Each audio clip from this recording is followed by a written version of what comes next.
Imagine this. You wake up in a small, cramped cell. The walls are a dull, lifeless gray, and the air feels heavy, thick with unspoken words.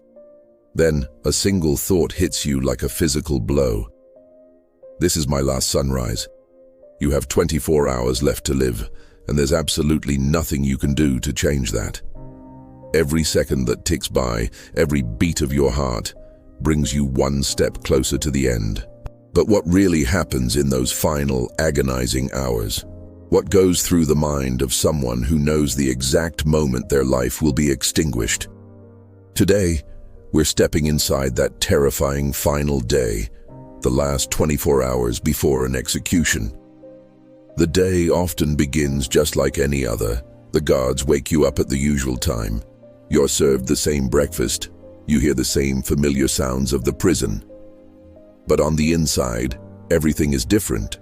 You become acutely aware of every tiny detail, the echo of your own breath, the steady thumping of your heart, the cold of the concrete floor beneath your feet. Psychologists call this state hyper-awareness, when your brain knows death is imminent. It starts recording every sensation, every sight, every sound, almost as if it's desperately trying to capture the essence of life before it's gone forever. Some prisoners retreat into total silence, lost in their own thoughts. Others can't stop talking, filling the empty space with words to distract themselves from the relentless ticking of the clock. A former prison guard once shared, "They all pretend they're fine, until they look out and realize the sun they're seeing is their very last." As the hours crawl by, something strange happens in the mind. The fear isn't a constant, overwhelming force. It comes in waves. One moment you might feel a strange sense of calm, an eerie acceptance. The next, your heart is pounding so hard, it feels like it's trying to break free from your chest. It's a brutal tug-of-war between panic and denial. Some prisoners cling to the idea that a miracle will save them. Maybe the governor will call with a last-minute pardon. Maybe the guards will walk in and say, "It's been cancelled." That tiny, flickering spark of hope is sometimes the only thing that keeps them from completely breaking down. But deep down, they know the truth. No one escapes the final hour. Around the midpoint of the day, the mind begins to drift, not to the big, dramatic moments of life. Not the crimes, not money, not achievements, but to the small, seemingly insignificant things. The smell of a home-cooked meal from childhood. The soothing sound of rain tapping against a window pane. The distant memory of a parent's voice or a child's infectious laugh. Psychologists who have studied death row inmates describe a phenomenon called life compression. It's like your entire existence flashes before your eyes, but not in a neat chronological order. It's a chaotic jumble of random scenes, sounds and faces, all colliding in your mind. One man who survived a last-minute pardon described it this way: "It's like watching your whole life on fast forward, but you can't change a single frame. By the time evening arrives, the full weight of reality crashes down. Regret floods in like a tidal wave, unstoppable, suffocating and absolute." Some prisoners spend these hours writing letters to their family, to the victims of their crimes, sometimes even to their younger selves. Others turn to prayer, seeking solace or forgiveness, and many just sit in complete silence, the words trapped inside them. Even the most hardened individuals, the ones who prided themselves on never showing weakness, often break down when they realize they will never see the sky again, never feel the warmth of the sun on their skin, never hug a loved one. In these final hours, forgiveness becomes the most important thing in the world. Forgiving others, begging for forgiveness, and perhaps the hardest part, trying to forgive themselves for the path they took.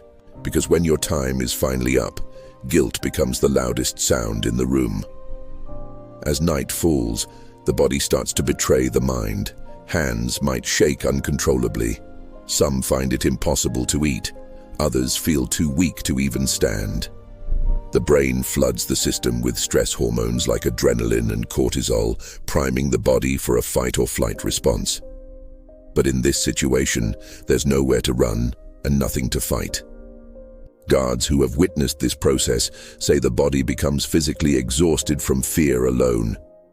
It's as if the mind is burning through every last drop of energy just to survive one more hour, one more minute. Then comes the tradition of the last meal. It's a famous, almost mythical part of this process. Some prisoners request an elaborate feast, steak, French fries, a decadent cake. Others ask for something incredibly simple like a cup of tea or refuse to eat anything at all. One prisoner reportedly asked, "What's the point of eating when you know where you're going?" The meal isn't really about the food.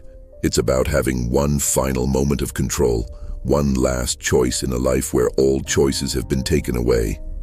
And then, the final hour arrives. The praying, the crying, the stoic silence. It's different for everyone, yet fundamentally the same for all. The sound of approaching footsteps in the hallway. The sharp metallic turn of a key in the lock. That's the moment it becomes real. This is it. Witnesses say you can feel the air in the room change. The world becomes painfully sharp and clear. Every sound, every breath, every passing second feels magnified. As they take that final walk to the execution chamber, many remain eerily calm. Others collapse, needing to be supported by the guards.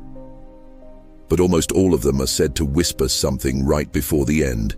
A loved one's name, a final prayer, or the single heartbreaking word, "Sorry."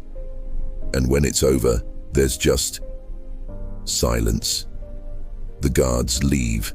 The cell is empty. The clock that was ticking so loudly in their mind finally stops. But for the families, both the family of the condemned and the family of the victims, that clock never really stops.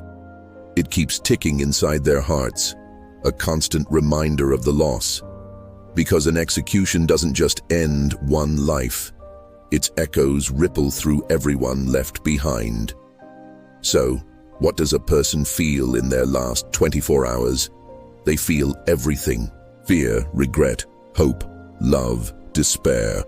All of it crashing together in one final overwhelming storm of emotion. And maybe, in a strange way, that is the most human moment of all. If this story made you think, please hit that like button and subscribe to the channel for more content that explores the deeper side of the human experience. And let me know in the comments, what would be the one thing you'd want to do if you only had 24 hours left? Thanks for watching.